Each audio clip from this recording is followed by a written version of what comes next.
Hello and welcome. Welcome to a very special edition of CPR's Clubhouse Live. My name is CPR Jose Ortiz, and this panel right here is going to discuss the topic of the week, which is Freestyle Remakes, something that we got into on social media, but we wanted to discuss further. Let me introduce the dais, the panel. We have my comedian and former host of Clubhouse Dance Music, Phillip Anthony. Phillip, thank you for joining us. Happy to be here. The man from the group Pain, Jenaro, is also with us. Oh, that's me. Hey, what's up, y'all? And the man, the myth, the legend. I'm nobody. I'm just a guy here to give my opinion. We have K7. You may have nobody heard of him before. He has a gold plaque at home as well. Nobody. I still got to throw out the cup in 45 minutes. Yeah, I took mine out already. So we're here to discuss freestyle and remakes. We have a section that I've divided the conversation to go by section. I wanted to, before we get started, get your opinion on something. 3 years ago to the day today was the rant heard around the freestyle world, the rant from Stevie B. I'm sure that everybody here got an opportunity to see that rant. 3 years later, was that something that made our music better or made it worse?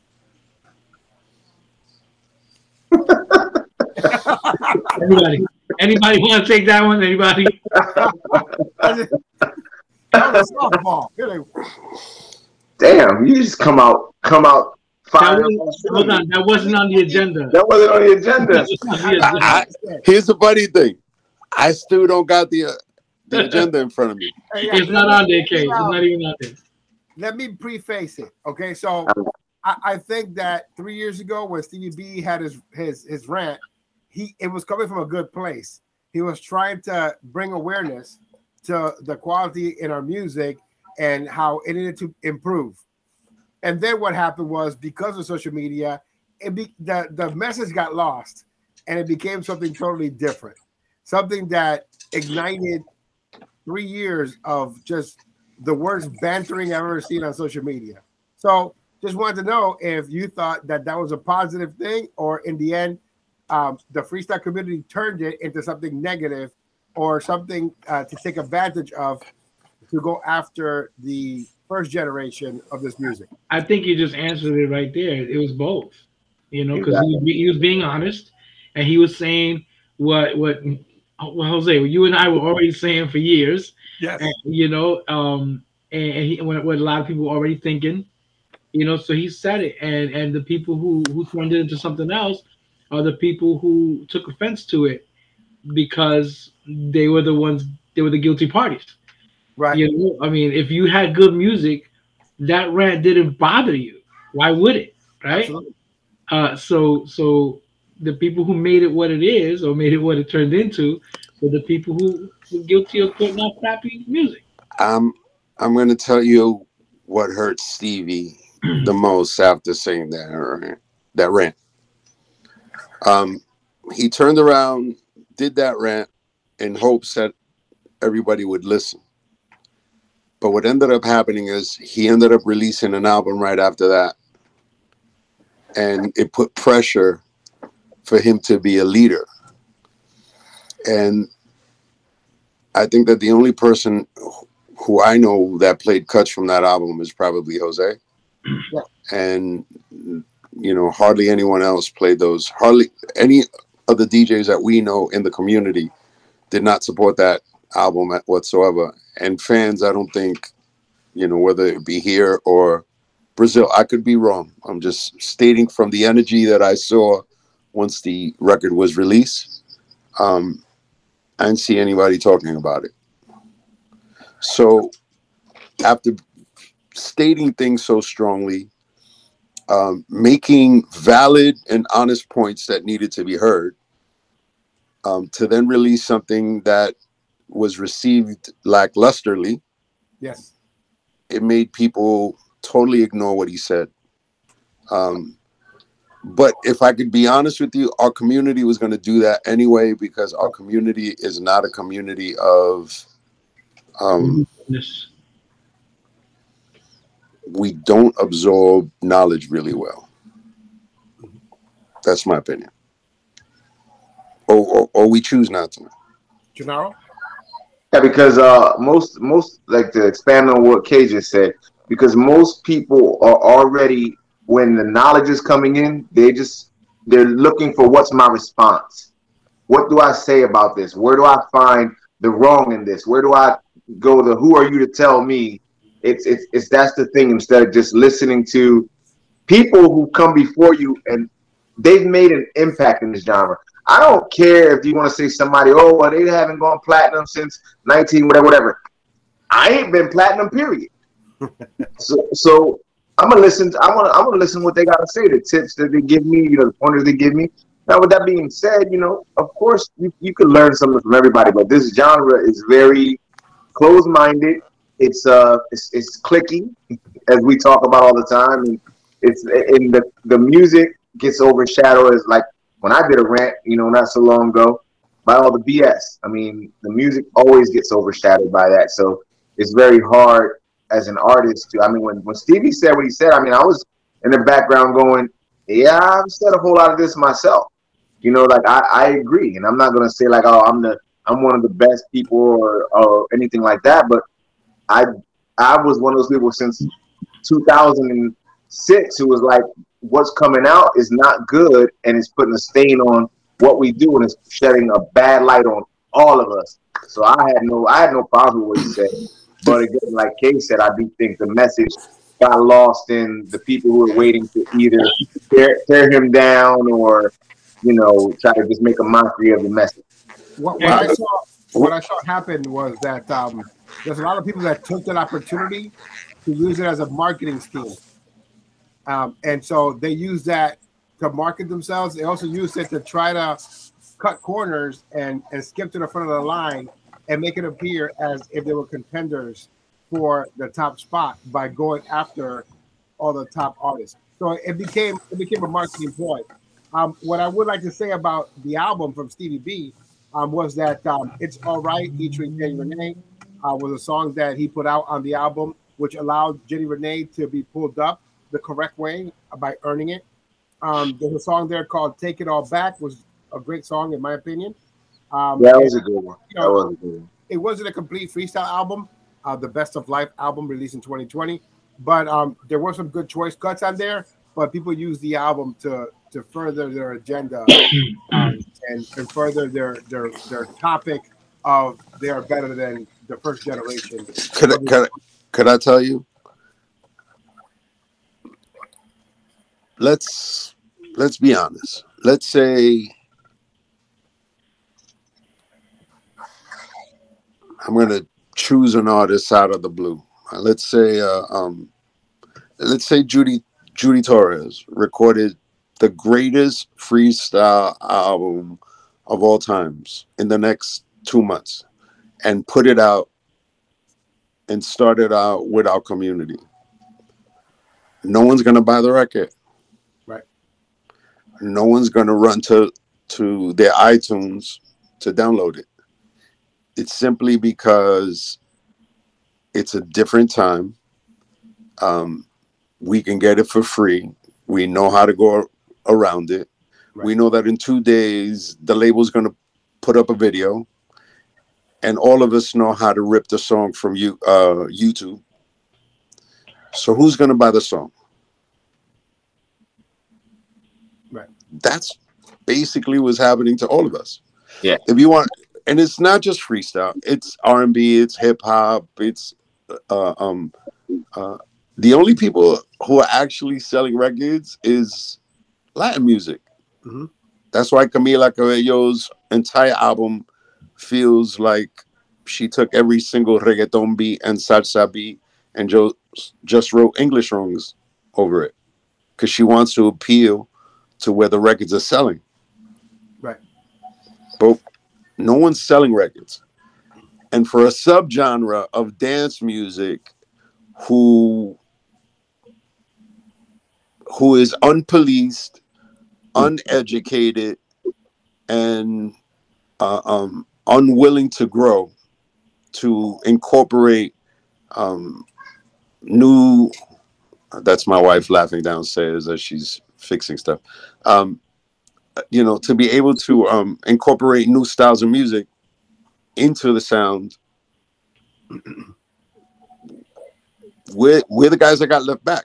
Yeah. So, you know, to talk about we're the super seniors. When you talk about uneducated, you mean uneducated in the music sense of the word, uneducated on the history, uneducated. We're uneducated in business. Mm-hmm. We're uneducated in public relations.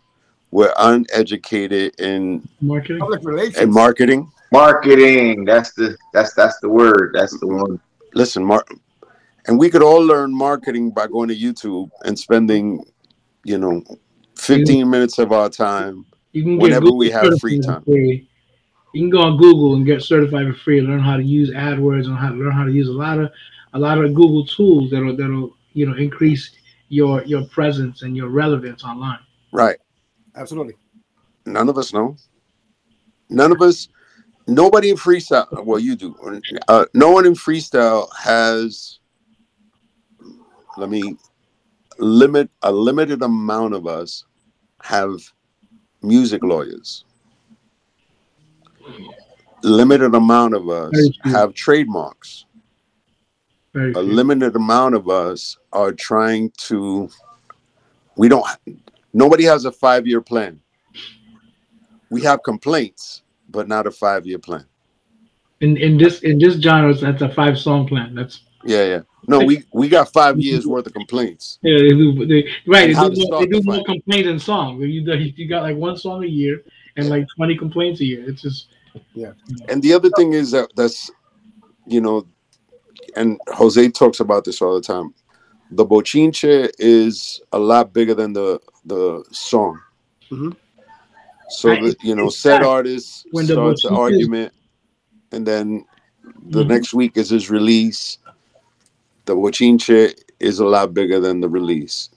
And when the song comes out, it has nothing to do with the bochinche. Why haven't we done a song called Bochinche? That's what we did. There should be a freestyle group called Bochinche. Yeah, Bochinche.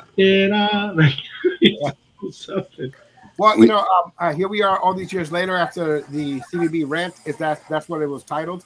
And I know that his heart was in the right place, but the execution, it didn't change anything for the better. We still continue to struggle in all the things that you mentioned, marketing. We struggle in communications. Artists don't know how to be artists, especially online. And, hopefully one day they'll Google something and learn out of the free tutorials that are out there in Google and in YouTube. And hopefully one day we'll get to where we need to be. Right now, in this day and age, if they want to study anything, tell them to go study some social media marketing. That's all you need. Right. If you can have social media marketing. Social media marketing and restraint.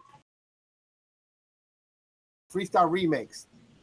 So the first part that I want to discuss when it comes to remaking freestyle and artists in freestyle remaking songs is, do you guys see a positive in someone remaking songs from popular music, which means that, either a classic song, a ballad by a popular artist on pop music? Do you see the benefit in an artist re-recording a popular song? Yes. Yeah, I'm gonna say yeah. I have to say yeah. I mean, so that my first solo release was a remake, of a group from the 80s and 70s, Air Supply, All Out of Love, and it wasn't something that was even planned, but the results were there. It got a lot of recognition, and it gave me a name in freestyle. I've been in freestyle for many years as a dancer and as a choreographer. I just happened to be in the studio with Will one day, and he's like, I need to do one more song. And I was like, there's this song I always thought would be dope in freestyle, and even he was like, nah. And then I said, look, let's just try it. As long as we don't screw it up, I think people will enjoy it. That's the key. As long as we don't ruin the song, I think they'll enjoy it. And it did really well, you know. And I think if you're a new artist and you do something like that, it's a way to give you a kind of a little boost because they're gonna now relate you with something that's already familiar to them. You're new, no one knows who you are, but the song is familiar, and now that they're gonna get to know you, so it's helpful if you do it right. You know, make sure that you care about the song. You care how it comes out. You know, you respect the artist, the original artist, and everyone involved in the first one, uh, and just do your best. Do your best. I mean, don't rush it. Let it come out, and you know, just like again, you respect it. It'll show in the production. It'll show in the finished product, and people will probably take to it. Phillip Anthony milked that record for 15 years. It did. They had two different versions of it. Both versions were very popular here in New England. I can recall 10,000 people at the park for the Puerto Rican Festival, and the music shuts off, and Phillip Anthony goes a cappella with Willie Valentine doing the beatbox in the background. And it's on YouTube, by the way, and you hear 10,000 people singing the song, but that's because it's a song by Air Supply, and no one knew that for the most part in our community because many of the young people that listened to us at the time still to this day think that Phillip Anthony is the singer of All Out of Love, and that Air Supply is the one who we made. Yeah, I was gonna name my group Asthma Pump, but I thought that would have been too weird. Jenaro, let me get your take on remakes of popular music. Well, I mean, as you know, my what is that? Coming out into the reintroducing myself to the community was actually I released a remake of a song by an artist called James Bay, and that song was Scars. And you know, I've always looked outside of our freestyle genre for influence of things that I thought could still work within the confines of what we do. I think, you know, as Phil was saying, I think doing remakes the right way, it can be beneficial to you because, again, there's some bit of a fan base to the song already, but also because you can put your own spin on it. Sometimes people are more open to hearing, well, I didn't think about it being that way because, you know, I've seen DJs remix like popular songs all the time, way different from what they were in terms of different versions. So I've always been kind of intrigued by that. And as we'll go further, and I don't want to jump ahead too much, but Payne has done a lot of remakes that I think about. We really have. And again, and I won't lie, a lot of those remakes were because I was like, you know, it'll help maybe break out of this this freestyle box because, you know, the right person hears it and it's a familiar song. It might have some legs. So I have no problems with remakes again. But like anything else, if it isn't good, don't just put it out for putting it out's sake. It's got to be good, you know. So, Kay, hold on. You ready? Could I run down my list? Okay, let me just jump in real quick though, because you said something that was real interesting there, right? And it kind of piggybacked off of what Jose said, that a lot of people thought I was the original singer of All Out of Love. I love Scars, and I'll be honest with you, I didn't know it was a remake. Yeah, a lot of people didn't, and which is funny. I show it to people who never heard it, and they go, "I like yours better." Right, that's right. me. I'm right here. That's like the marketing side of doing a remake, because even though they didn't know it was a remake, there's still something familiar about the song, right? And the quality of the writing that made you choose that song. Like, yeah, you're starting off up here already. So, you know, that's a great point. He said they think I'm the original. No, I thought you were the original, and I love that song. You know what I mean? Thanks, man. So, Kay, you're responsible. Now, I'm sorry not to cut you off. Okay, you're responsible for probably the greatest remake of all time, right? And so I want to get your take on it, and we'll discuss that in a minute. All right, so here goes. These are the remakes that I've done with TKA. Are You For Real was a remake. Someone in the Dark, AB sang that, was a remake. What am I forgetting? You Are the One which we'll talk about in a second. Mm-hmm. As K7, I did Hang On In There Baby on the K7 album. That was a remake. After that, I did Beth for my personal use, and then performed it at Westbury show dressed up as Kiss. Right. And I did my reggae version of Running. Now the question originally was, what do I believe and how do I feel about remakes? In the current state of what freestyle is, where we are, I think we don't need it. Because what we need to do is establish the music to invite people to listen. And though remakes are made for that, I don't think remakes in freestyle to me now seem very novelty. They don't help the music grow. Should it stop us from using it as a tool to get people to know us and what we're doing? No, we should use them. So if there's an artist out there that wants to remake it so that he can put it on his IG, on his Facebook, so that people could see him doing it, so that he could perform it next to a song that's probably a little less known, no, do it for that. But for the selling of freestyle, I don't think it's beneficial. For the growth of freestyle, I don't think it's beneficial, because what I think it's doing is hurting us a lot more. But again, I say, like, You Are the One was one of the first freestyle remakes ever. It was a freestyle on freestyle record. I don't believe, the thing I really don't believe, even though You Are the One is a song that did that successfully. That's what Jose's talking about. I don't believe in freestyle on freestyle.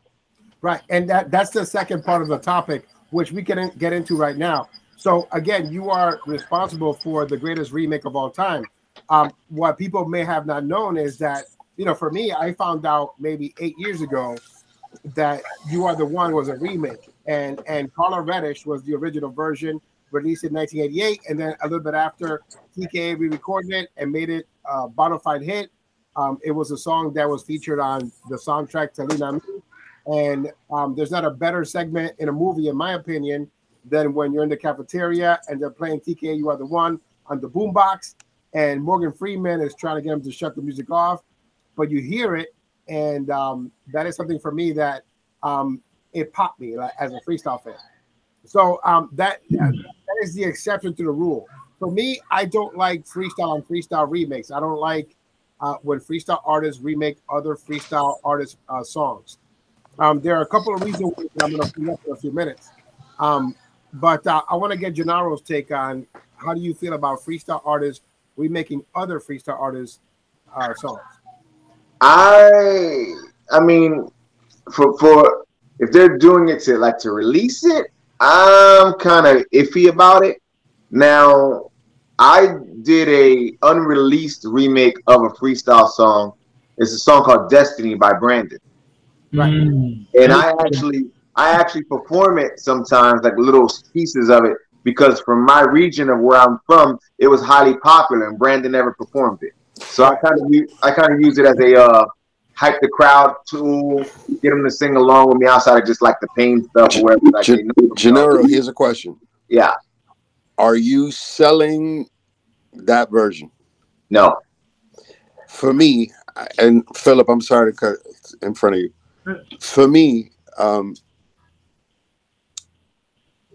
if the original artist is working in the marketplace, and is out there doing shows, and is a vital and important part of the community, having another artist remake one of their songs, one of their major songs or repertoire, hurts the original artist. I agree. Because now the audience has a choice. Do I go see Fulana sing it, or do I go see Fulano who did it originally? Right. Right? At that point, you can push somebody out of the marketplace. Oh yeah. Because you're basically undercutting them. Yeah. You're undercutting the value of the original artist. And you know, let's use Jose sent me 2 records last week to listen to that started this discussion. When he started this discussion, to let me know, he sent me the Nelson Rigo record and the other young man who did the same song. Pika. Right. So if they didn't come out simultaneously, and Rigo was already out, and Rigo is getting popularity due to that record, and someone else comes out with that song at the same time, people have a choice. And where he's getting popularity from it, it undercuts what he's doing. Right. Better yet, let me give you the example that works best. Sammy, I love you, but I have to say this out loud. Information Society is a vital group to the growth and the beginning of freestyle. Information Society. Yes. A vital group to what our movement is. I remade the song in reggae because I just did it for the love of it. I called it a tribute to Information Society. When I was asked to be part of the remake of it, I said, Sam, you got to do it differently because Information Society is still performing. And, you know, we need them. They're part of what made us big names. I want to know what you're thinking is a freestyle record, which is a gold record for them. Mm-hmm. Running was one of the building blocks of what freestyle was for us in the 80s. Have you ever noticed that since Sammy put out his remix version, Information Society is not booked on the East Coast, nor down south, nor on the West Coast? I've never actually realized that. They're not. Because now they have an option. An option that costs less. An option in the East Coast, an option that costs totally less. You don't have to buy 3 airline tickets, 3 hotel rooms, transportation. You don't have to do all that stuff. You don't have to pay the price of an Information Society who is, at one point, was top tier. Now you can get Sammy, same song, sung in the same style. It's almost, you can mix them and probably not know the difference vocally in the lead vocal, right? Yes. And this is no diss, because I'm part of Sammy's record. This is just to let you know how this could affect an artist. Yeah. So you don't hear from Information Society no more. The major bookers, Sal Abatello, Vito Bruno, Ruben Martinez, Vic Latino, Charlie Rodriguez, Chuli down in Texas, you know, Alan Beck, and you know, and the Snoop Army, Bobby D. None of them is booking Information Society because you could get it for cheap. Yeah. Mm-hmm. Great point. I completely agree with you. It's a great point. Phil, you wanted to make a point? Well, you know, so I got a couple of points to make. Like when he talked about 2 people making the same remake, I thought about, you know, George Anthony or Jorge Luis when he did Volveré the same time as DLG did it. You know what I mean? 2 remakes, but you know, DLG, were they done in the same style? Because I never heard George's version. George was done. Yeah, they were both salsa, but you know, DLG had a lot more to it. Mm-hmm. You know, George did a kind of a straight remake where DLG switched it up, did a whole lot of stuff to it. So, but you know, we talk about freestyle on freestyle. I'm guilty. I did one, you know, and we did it as a tribute. You know, there was myself, Willie Valentine, and Freeze. We did a remake of Latin Love, but we did it. There were layers of why we did it. At that time, number one, Trilogy wasn't performing.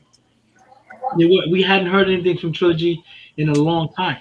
And then number 2 is we all performed together a lot. So we would have like a 30-minute, 40-minute show tape, and it would be, you know, one song of Willie, one Freeze, one me, one, and we would go back and forth. So we did a remake of that song so that we could do a song together and close out the show doing a song together. And then we named it the group, the project 301 East, which I'm sure Kay remembers. That was La Mirage, Kay. You remember 301 East? Keith, yep.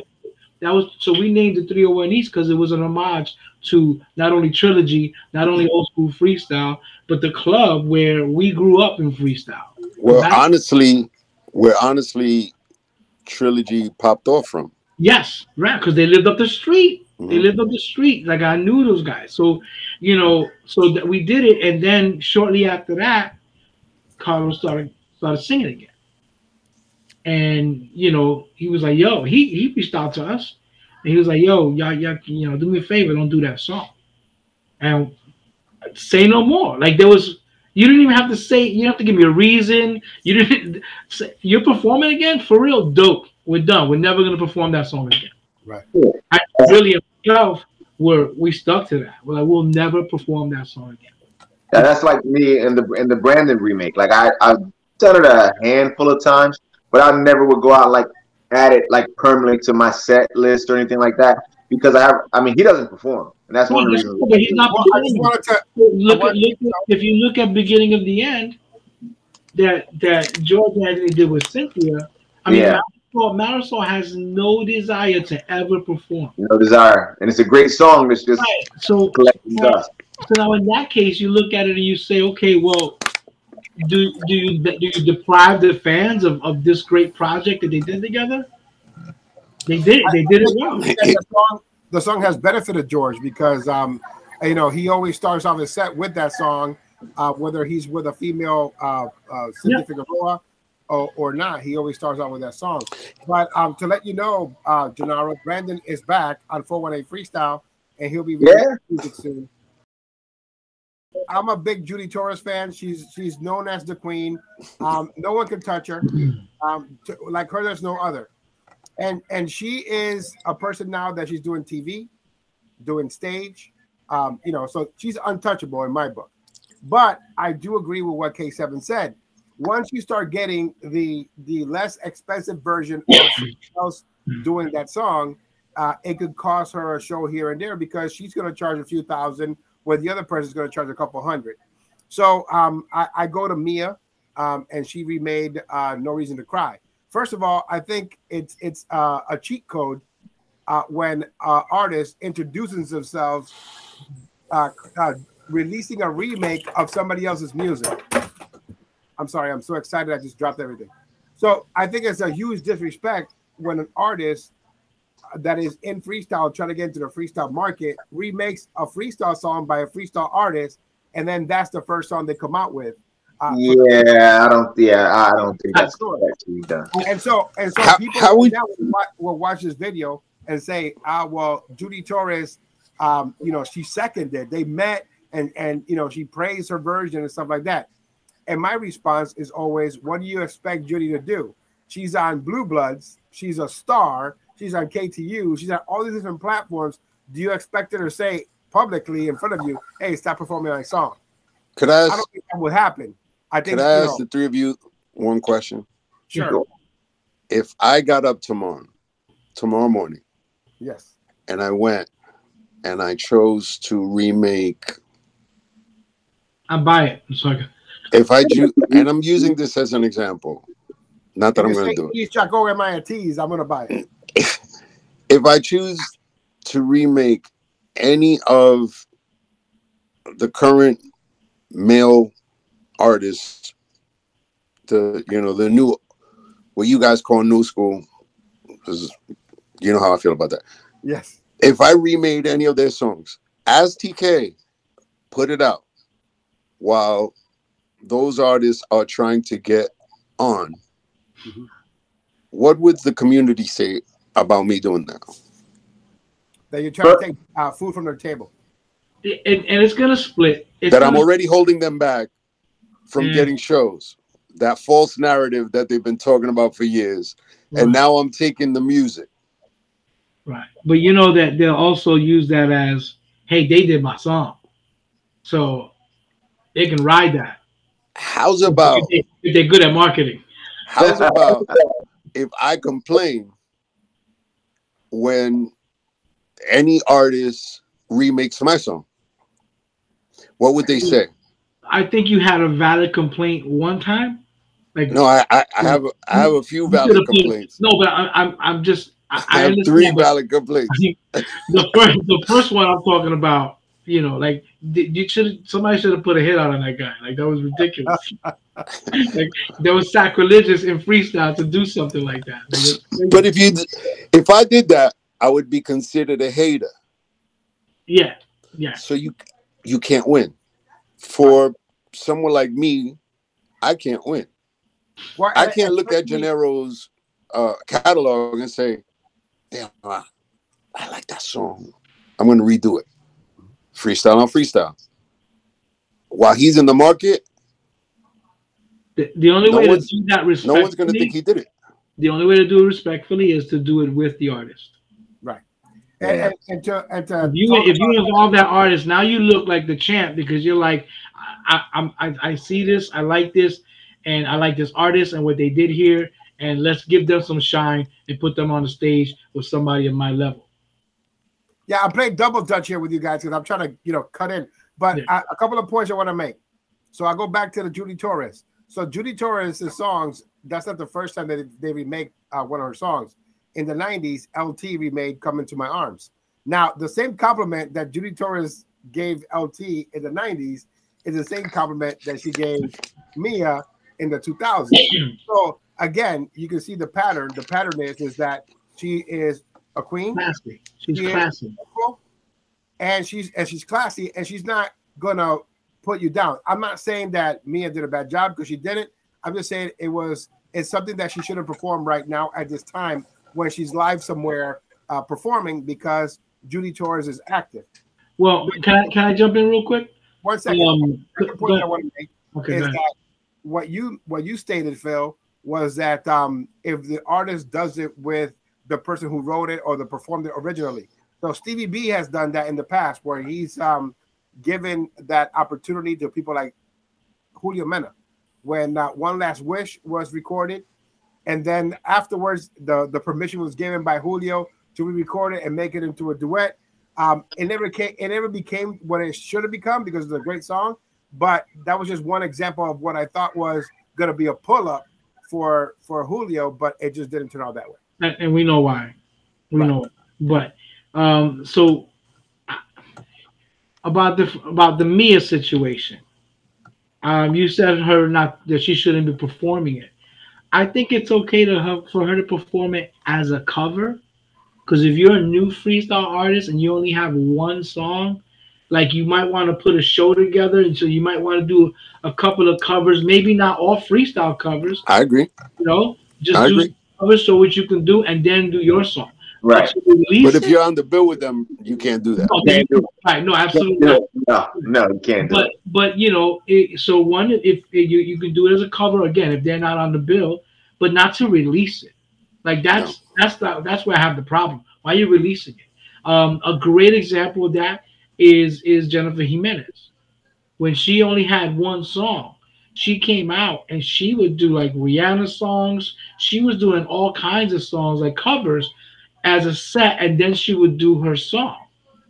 So it gave her more.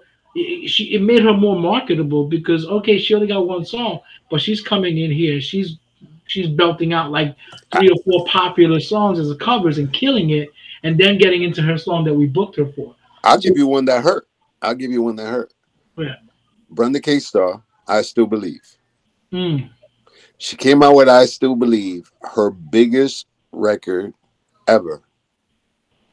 She's performing it. It's bringing in work. The music stopped, but that record, because it was a pop record, was still garnishing her work, bringing her work constantly. Good money, even when freestyle slowed down in the 90s. Right, but that was more of a ballad. Regardless, ballads live forever. Right. All of a sudden, her former background singer, Comadre, turns around and remakes it. MC, Mariah Carey. Yeah. Now the audience says, do I go with the original or do I go with MC? What happened? The song now belongs to MC. In this day and age, that's, as a comedian, that's how it is. We write jokes, we perform, but you know how it works? The first person is to do it on TV, the one to do it to that bigger audience, that's their joke. Yep, and that happened to you recently as well. Yeah, yeah, on a TV show. I was like, wow, you know, like you see now. I had stopped using that joke for a long time because I was like, show's canceled, so you can use it. Now it was on TV, and you know, I was doing it at least 2 years before it came on that TV show. The TV show flopped, so maybe that's why I started doing it again. Immediately, you use that joke. Yeah, but that it happens like that. So in that case, you know, as much as it belonged to Brenda killed it. She was the original, and no one will take that from her. Now you got somebody like Mariah Carey, but Mariah Carey's version is like, right now we still think about Brenda's version. Mariah Carey version, she's got too big of a catalog for that to even have made a, you know what I mean? It put a dent for a while. That was temporary. Because if I did not believe, I can't wait for the Backstreet Boys to do Maria is happening. So there is a positive side to remakes. I'm a fan of good remakes. You know, if we go back in time and we talk about probably the second or third most popular remake of all time, Intonation featuring Joey, Died in Your Arms Tonight. That is the remake of all remakes, but it's a popular song remade into freestyle, right? But we go back to 1997 and we talk about Raquel versus Josette in a Dream, and how a freestyle situation turned into everyone forgetting the original in for the most part, because one got added to commercial radio and one did not. And Josette, point proven. Josette in a Dream was a song that, you know, people hated Raquel for back in 1997, but when she remade it and they licensed it to be redone on Robbins Entertainment, the song blew up, and she was on Jenny Jones and all those different TV shows. But nobody remembers Josette. Yeah, you're right. Could I ask a question? I know that this is probably Josette performed anywhere. Could I ask this? Sure. How do we reach, like honestly reach, the freestyle songwriter, producer, artist to turn around and say, make original freestyle, make good original freestyle, and leave the remakes for an album in the future, or for a performance, or for content on your social media? How do we get them to do that instead, as opposed to turning around and say, I want to do a freestyle version of Louder Than Love? How do I do, how could I stop them from singing Crying Over You? Well, we don't have that structure anymore. I mean, so long before I ever started singing, I danced for a lot of artists.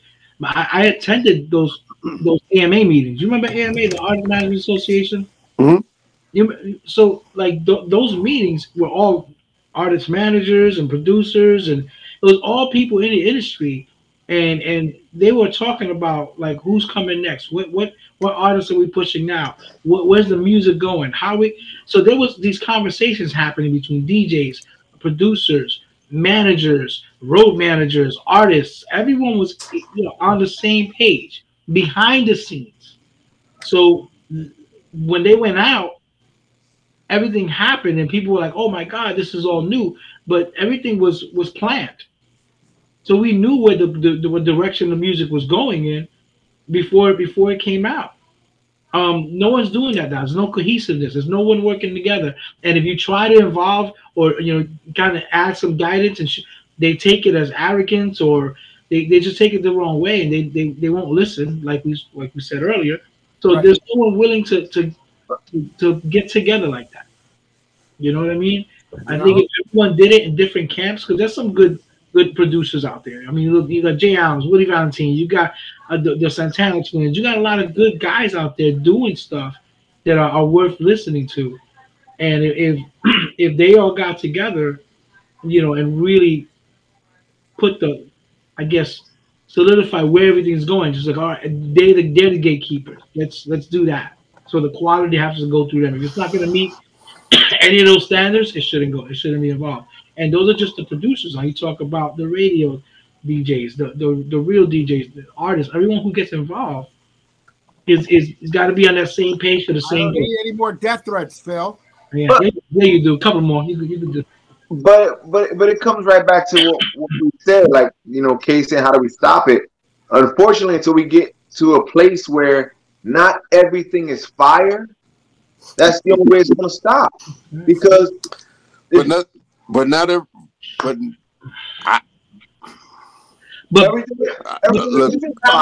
to who my friends who are about to get offended by the statement that I'm about to say, I'm sorry.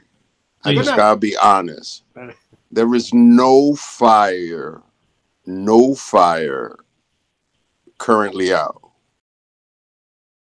You take an artist like myself, who I like to make music that kind of is on the line of this freestyle thing, and also maybe going off into pop world and things like that. Because you're smart. But the masses in our genre, the support for that is very fickle at best.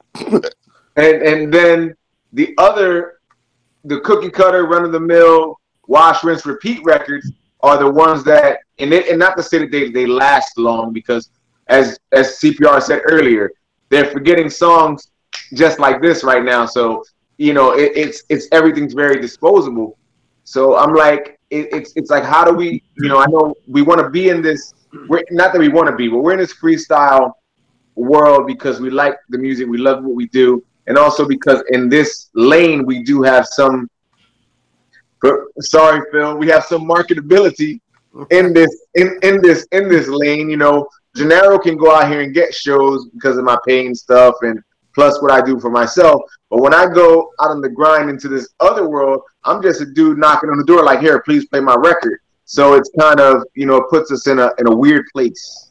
But that's the place we've always been as artists, taking these songs out and performing them in front of people who might not have heard them. Yeah. Going to record labels and record pools and radio stations and presenting them to people, talking to DJs constantly. This was part of what we were. Yeah. This is one of the problems that I believe is happening now. No dues are paid anymore. It's all about do me the favor. Do me the favor. You like 10 of my pictures. Here's my record for free. Play it. Oh, you got a podcast at 2:30 in the afternoon? Play my record. No one's gonna hear it except the 14 people that actually follow you. No, you're not gonna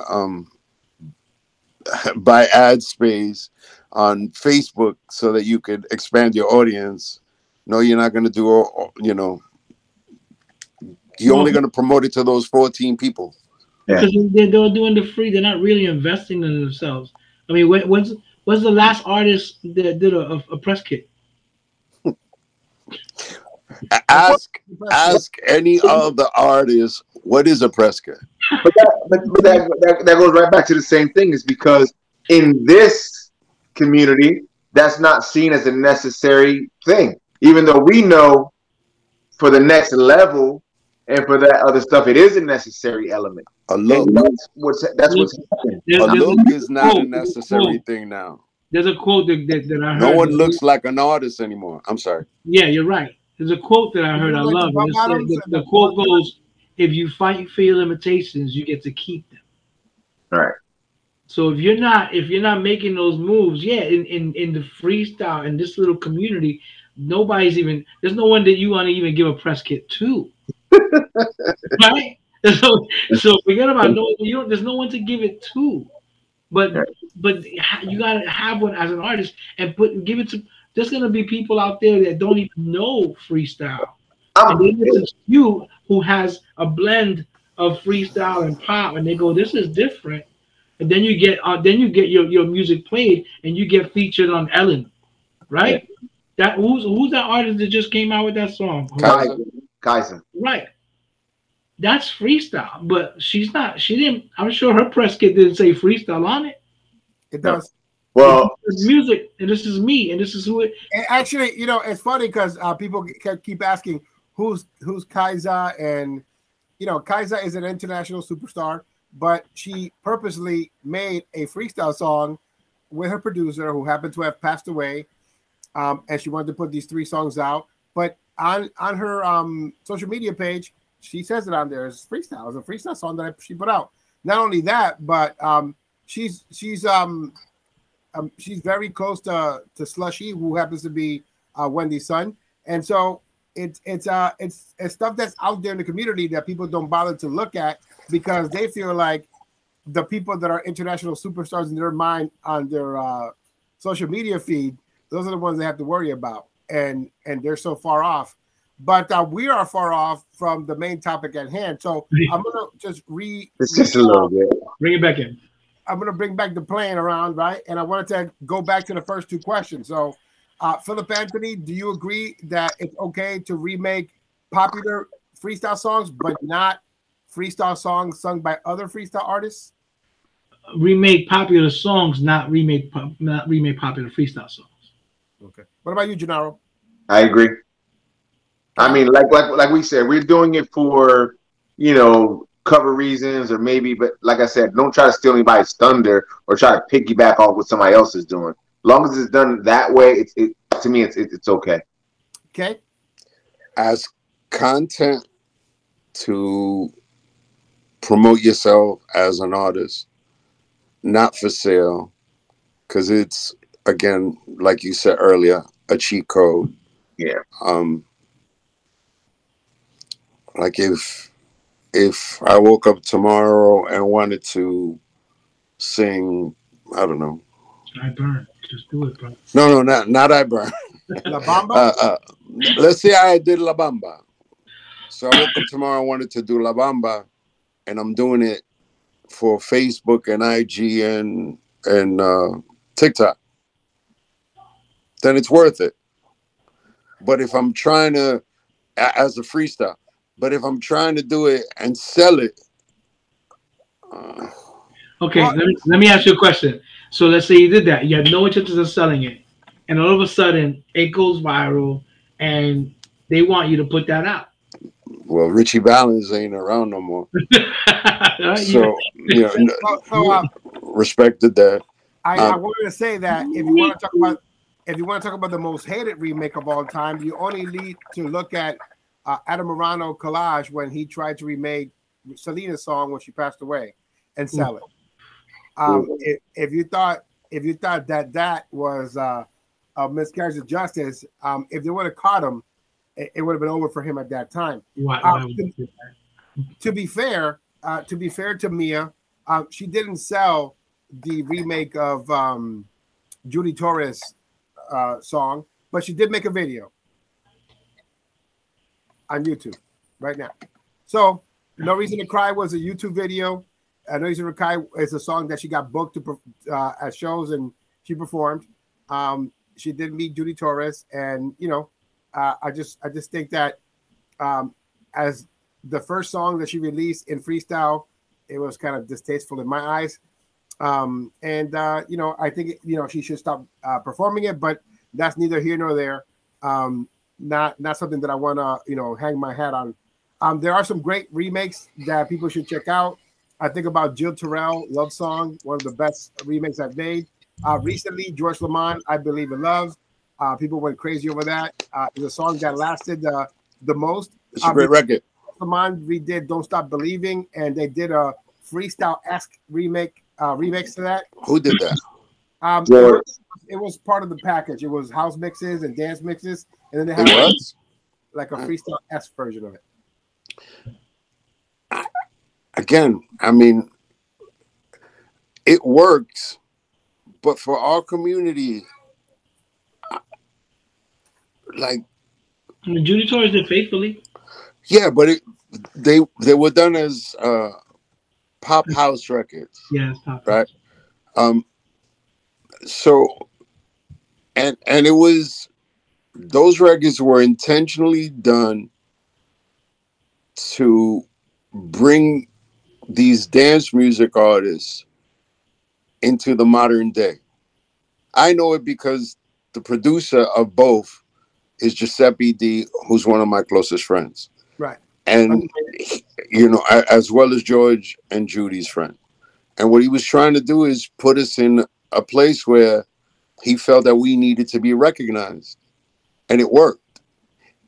And stations like KTU embraced those songs and gave life to Judy and gave life to George and work. Right? Because now, you know, George was the one who capitalized off it the best because it just happened to be at the same time that Sopranos used it. Right? It's a great tool. But let's talk freestyle.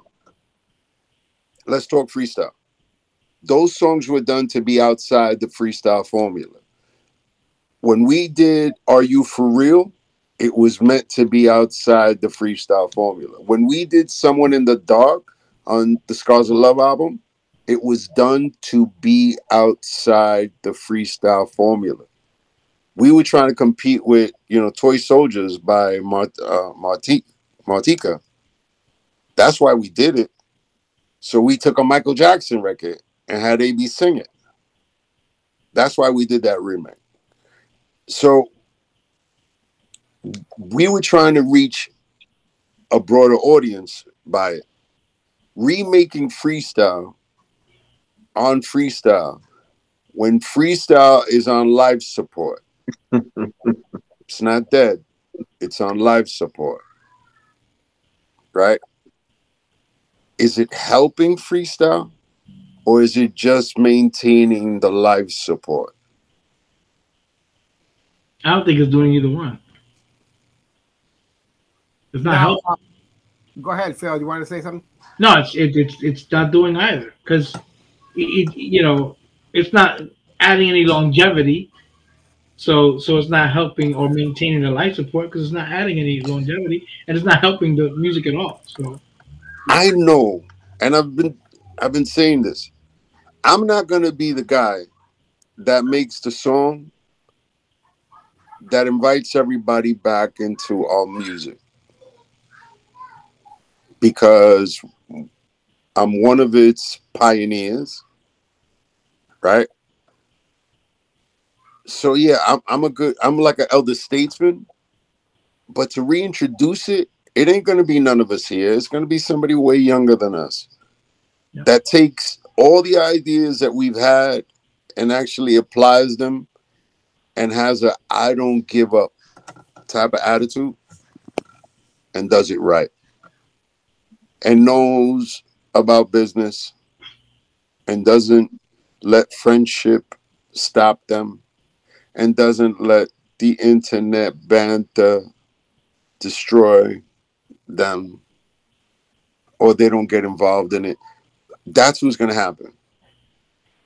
So before we get into the final part of our discussion, Kate, which one of the remakes of the TKA songs is your favorite? There was a version of Something in the Dark that ended off with a gunshot because it was so sad. And Joey, to be funny, put it out, and all of a sudden, someone in the dark for me, and then you know the pianos are playing, and all of a sudden you hear, and then he got the body falling, and I had that on replay. I thought it was hysterical. That's my actual favorite. You Are the One is out of all the remakes that I've done, I think that You Are the One, by far, You Are the One is my favorite. My question was, who is a favorite of yours that remade a TKA song, an artist that did freestyle on freestyle? Because there's been a lot of people remaking your TKA songs. It's a joke. He's like, my favorite or the one that I hate the least? The one that I hate. You don't have to answer the question because it was actually a joke. You know what? I can't even. I'm gonna go with what Phillip said. I'm gonna say the one I hate the least out of all of them. And again, let me apologize to whoever did it that I know personally. But the only one that didn't bother me as much, because I knew it was buffoonery, was Magicus. Because it was a joke. Because here's the thing. All the other ones sounded like a joke, but the one that was a joke was a joke. So I got it. I'm the drug dealer. All the other ones hurt because I was like, they were serious. They were trying. They were really trying. Yeah, they were really trying. They were serious when they did this. I knew Magicus was a joke. Plus, my vocals are on the record. I think he was trying. I think he was really trying. Nah, he wasn't. It was a joke. All right, final topic. So, if I can get through it. I'm sorry for being honest. Oh, God. So my biggest issue right now in the freestyle community when it comes to remakes is when someone happens to remake the same song. So you already gave the example earlier on. Nelson Rego recorded Just Another Day. It was released earlier on this year, but then was pulled back because 418 Freestyle was going to do remixes and also release it. So they pulled the song back. It was given out for free. Previously, before that, Pika released Just Another Day in December. So he was the first to release it. But to me, as an on-air radio personality, I'm going to pick the one that is the best recorded, the best sung, and the best one that sounds out of all of them, and I'm going to play that one. My inbox was sent a couple of different choice emails or messages. One was, that Pika recorded it first, and that why am I playing the Nelson Rego version? And the second one was I saw people on social media trying to divide and conquer, and they try to rally freestyle. Freestyle. They try to rally behind the Pika song and saying like, don't support the Nelson Rego version because, and I'm sure that Pika had nothing to do with it. It's just this is what happens on social media. So how do you feel about people that happen to remake the same song and then kind of this stuff happens? Jenaro? Are we talking remaking at the same time like this one, or remaking in general? Like both of you remake this? You remake the same song and it happens to come out at the same time, or the promotion is there at the same time? Yeah. Hold on. When did Pika's come out? It came out in December. Okay. When did Nelson's come out? It came out around the same time. Yeah. We pulled it back for 418 Freestyle to release it. It was released sometime in this last week. All right. So I don't think it's about who released it. Right. And when they released it, I think that doesn't matter to me. I would ask you this, Jose. I would say if Nelson never released his, would you have played the other one? No, I completely ignored it when it came out. Why would I play it now? Because the quality wasn't there, right? The production it's not about who did it. It's about how it was done. The production was there because, of course, Mr. Finishing School himself produced it, but the vocals were not there. It's not vocally. So it wasn't a good representation of the song vocally. I'm sorry, one more time. It wasn't a good representation of the song vocally. Right, and for me, Nelson Rego sounded like John Cicada in some parts because he tried to sing it in the same tone, and Was he You successful? know what you should have done? You already drew your opinion. I'll make it or break it. On both. Make it, put it on, make it or break it. You can't do it. Make it like a make it or break it that spans a week. You can't. Go from Monday to Monday. I asked that question a couple of days ago. Can we do a because that was actually what I wanted to do. I wanted to do a song versus song, and can Freestyle handle it? And the answer, Freestyle can't handle it. But here's the thing: it has to be done. Separate the the professionals from the unprofessionals. Yeah, this everybody gets a pass mentality. It's got to stop. Yeah, that's the bad thing about a community. Our community wants participation awards. Look, because they don't want to put in the work. As long as nobody in freestyle ever does All Out of Love, I don't care. Can I tell you something? When Come Baby Come came out, I went up to Hot 97. We were talking about this the other day. I went up to Hot 97. Come Baby Come was popping. The radio station was in transition from hip hop, from freestyle to dance music, right? From a dance music station to a hip hop station. We went up there. Me and Lizette Melendez were the only two records from Freestyle Artists that had transitioned into, where hip hop lives, right? Yeah. They bring us up to the station, me and the Swing Kids. All 5 of us were there. In through the doors comes the Wu. Wu-Tang. The entire Wu-Tang. They came in, and because we have met them doing Hot 97 shows, it was all love. Yo, what's up? What's up? What's up? Smell. Strong smell of herb in the air. Everything was great. We're cool with them. They're cool with us. They know that we love their music. We support them. I had just started my stint on terrestrial radio as a on-air personality. Angie goes, Battle of the Beats, Method Man versus Come Baby Come. And we said, yeah, let's do it. All of a sudden, the Wu, their face went like this. Because for them, it was serious. For us, it was play. They kicked our ass. They kicked our ass that day. But we walked out of there cool. Freestyle doesn't have that.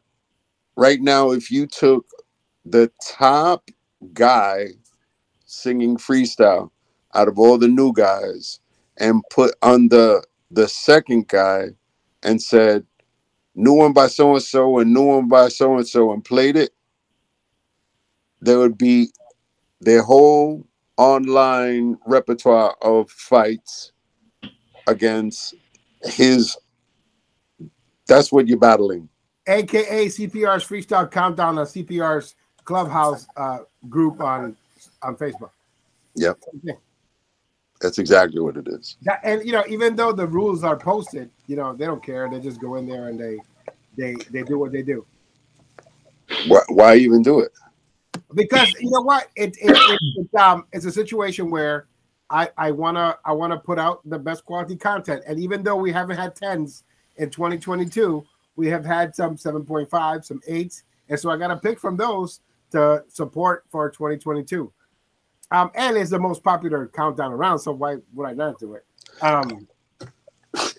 No, I mean, I get the countdown, but I'm saying it's like the battle between the Pika and Chew and Nelson Rego. I think that I will do it, and we'll see what happens. But I just know that I don't want to be responsible for someone's heart to be broken because what does the winner get? The winner gets to be played on my show, of course. There's no There should be no participation awards in freestyle. I don't give participation awards. I wanted to have this discussion with you guys, and I think that we've gotten to the end of the discussion. I'm glad that you guys agreed with a lot of the things that I agree with a lot of the things that you have said, and you have agreed with a lot of things that I've said. I love the fact that you agreed that popular music is great. Go ahead and remake whatever you want. But when it comes to freestyle, be careful on what you remake, because you may be costing people their shows, their livelihood. Yeah, and I know that people that are watching this is like, so what? We don't care. But the worst thing to see is somebody's history being erased. For people not to remember who Information Society is a travesty of justice, right? For people not to remember who Joey Gardner is a travesty of justice. For people to be questioning who Joey Gardner is a travesty of justice, which happened a few months ago. I just wanna see the community grow, as we all want the community to grow. But as we can see, we are stagnant in the same place, committing the same issues, same cycle. Wash, rinse, repeat. Yeah, because there was a remember last year? I can't. The years blur together. There was another freestyle versus freestyle remake of a non-freestyle song that started a whole bunch of madness. Yeah, it was the Against All Odds controversy, where it appeared that no one sang it best because somebody already had sang it before. Tamara had done it many years back. What song was it? The group called Pain had done it way back as well. What song was it? Against All Odds by Phil Collins. Oh. It's been remade 5 times in freestyle. By 5 now I know what you're talking about. Yeah, and then before that there was. By the way, let's look at Phillip Anthony looking like he's posing for an old TK Scars of Love cover. But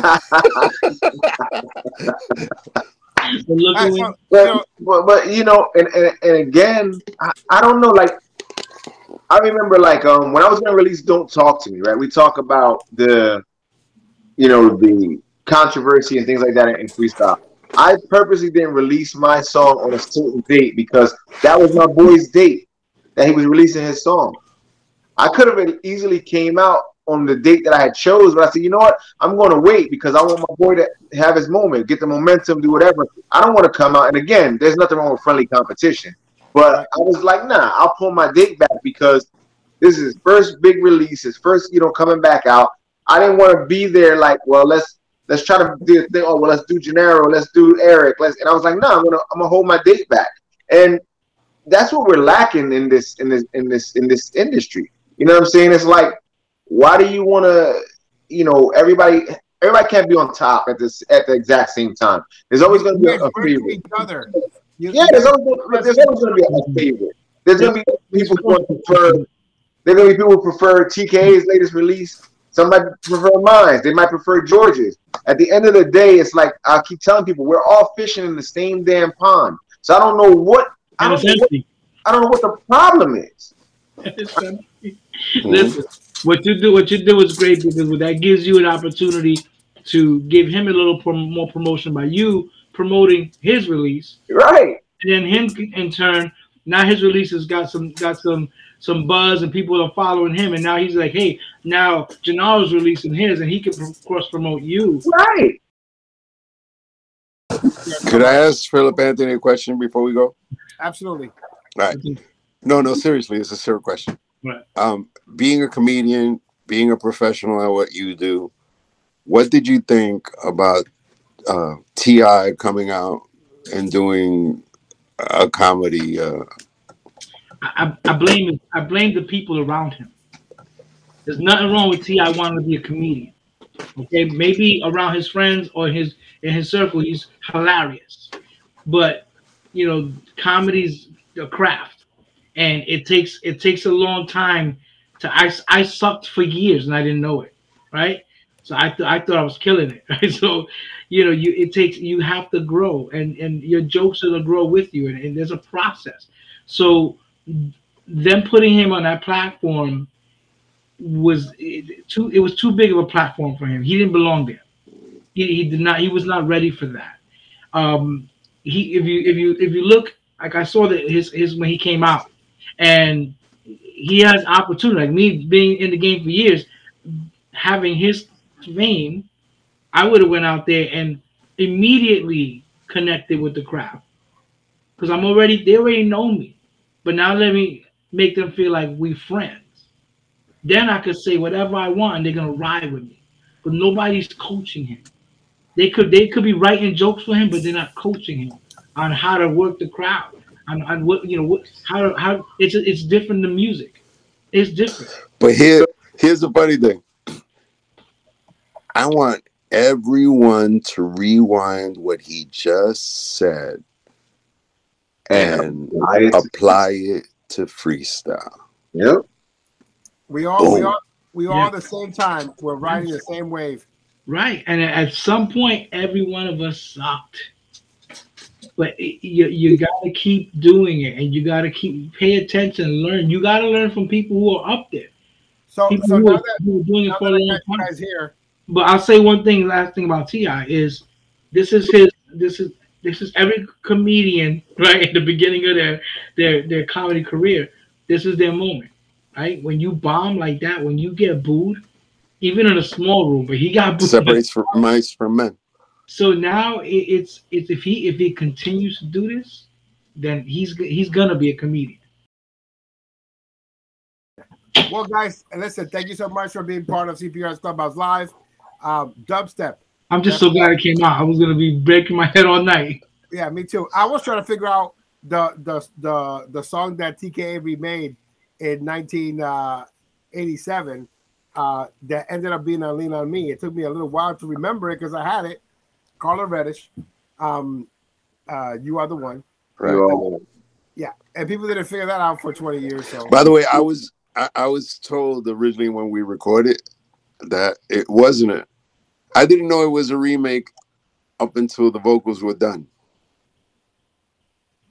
I heard the demo. I heard the song and I thought it was a demo. Oh, you I didn't know that it was a released record. That's how I learned the song. I learned the song thinking that it was a demo. I didn't know that the song was out before. For Primetime Wrestling, this is Mean Gene Okerlund. All right, we got to go. Guys, thank you so much for being part of CPR's Clubhouse Live. Guys, have a good night. And we'll salute. Likewise. All right. Gentlemen, it's always a pleasure. Likewise.